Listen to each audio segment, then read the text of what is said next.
اکثر ہم خبروں میں دیکھتے ہیں کہ جب کوئی بڑا عالمی رہنما کسی دوسرے ملک کا دورہ کرتا ہے تو شہر کی سڑکیں بند ہو جاتی ہیں اور ایک لمبا چوڑا قافلہ گزرتا ہے۔ لیکن کبھی یہ سوچا ہے کہ اس قافلے میں جو سب سے خاص گاڑی ہوتی ہے وہ میزبان ملک کی نہیں ہوتی؟ وہ رہنما اسے ہزاروں میل دور اپنے ملک سے ساتھ کیوں لاتے ہیں؟ آئیے آج اس کے پیچھے کی دلچسپ وجوہات جانتے ہیں۔ تو یہ صرف شان و شوکت دکھانے کے لیے نہیں ہے، اس کے پیچھے بہت ٹھوس اور اہم وجوہات ہیں، اور سچ پوچھیں تو جواب کافی حیران کن ہے۔ اس سب کی سب سے بڑی وجہ صرف ایک لفظ میں چھپی ہے: سیکیورٹی۔ دیکھیے، یہ عام گاڑیاں نہیں ہوتیں، یہ ایک طرح سے پہیوں پر چلتے پھرتے قلعے ہیں۔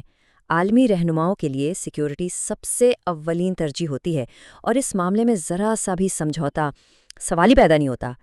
اس کی سب سے مشہور مثال ہے امریکی صدر کی سرکاری گاڑی، جسے پیار سے نہیں بلکہ اس کی صلاحیتوں کی وجہ سے دی بیسٹ یعنی بلا کہا جاتا ہے۔ اور یقین کریں، یہ نام اسے ایسے ہی نہیں دیا گیا۔ یہ گاڑی انجینئرنگ کا ایک ایسا شاہکار ہے جسے ہر قسم کے خطرے سے نپٹنے کے لیے ڈیزائن کیا جاتا ہے۔ بات صرف بلٹ پروف شیشوں کی نہیں ہے، یہ گاڑیاں بم دھماکوں تک کو برداشت کر سکتی ہیں۔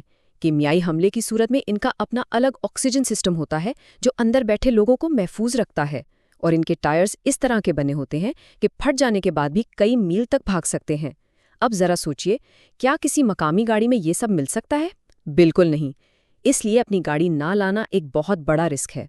لیکن بات صرف گاڑی کے مضبوط ہونے کی نہیں ہے، اصل کھیل کنٹرول اور اعتماد کا ہے۔ مقصد صرف جسمانی حملوں سے بچنا نہیں بلکہ اس بات کو یقینی بنانا ہے کہ گاڑی میں کوئی چھپی ہوئی کمزوری نہ ہو، یعنی ہر ممکنہ نامعلوم خطرے کو ختم کرنا۔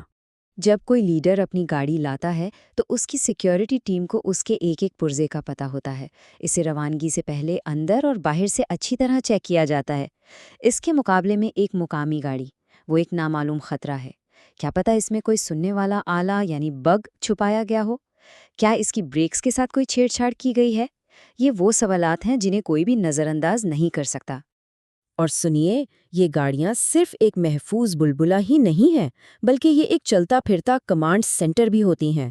ان کے اندر ملٹری سطح کے محفوظ مواصلاتی نظام نصب ہوتے ہیں۔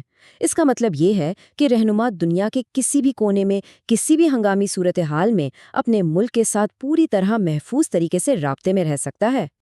ہاں، اور ایک عملی وجہ بھی ہے۔ عالمی رہنماؤں کی زندگی انتہائی مصروف ہوتی ہے۔ ہر دورے پر ایک جیسی جانی پہچانی گاڑی کا ہونا انہیں ہر بار ایک نئی گاڑی اور اس کے نظام کو سمجھنے کی جھنجھٹ سے بچاتا ہے۔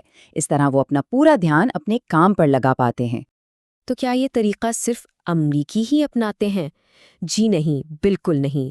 یہ اب ایک طرح کا عالمی سیکیورٹی پروٹوکول بن چکا ہے، اور دنیا کے دوسرے بڑے ممالک بھی بالکل ایسا ہی کرتے ہیں۔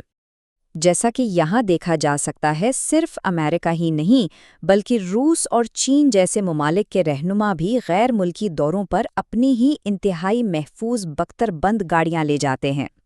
یہ اس بات کا ثبوت ہے کہ جب بات اعلیٰ ترین سطح کی سیکیورٹی کی ہو تو ہر کوئی اسے بے حد سنجیدگی سے لیتا ہے۔